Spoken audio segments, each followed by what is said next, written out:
The haunted doll house.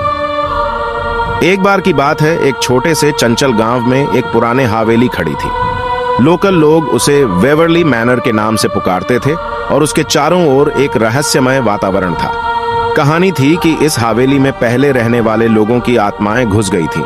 हालांकि सबसे खौफनाक और चिंताजनक कहानी वह थी भूतिया गुड़िया के घर की। गुड़िया का घर वेवरली मैनर की छोटी सी तस्वीर था, बस एक छोटे से माप का।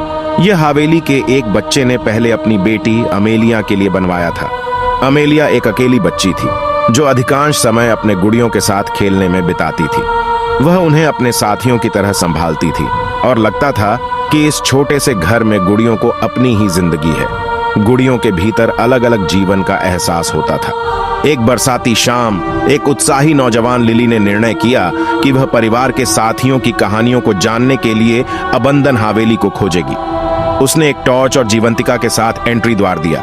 उसके पांव ने नीचे की तरफ चलते हुए लगातार आवाज आने लगी। वह बिल्कुल भीड़ नहीं होने के बावजूद अनजाने लोगों के संकेत के लिए ध्यान नहीं देने पर भी रोमांच से भर गई थी। संगीन वायु उसे अपनी गोद में लिपट ली और खौफ भरी हवा उसे हवेली के खोके घर के ओर खींच ले गई। जैसे ही वह खिसकते हुए कमरे की खोली खोजती रही, उसे वहां खड़ी है भावना बार बार भागीदारी कर रही थी। चुपचाप से देखते हुए वह गुड़िया के घर पर पहुंची।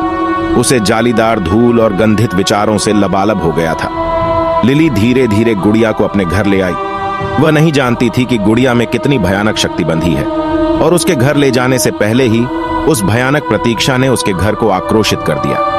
रातें गहरी होती गईं और लिली के घर में अनजाने घटनाएं घर को अजीब बनाती गईं, अनसमझी बातों के बदले।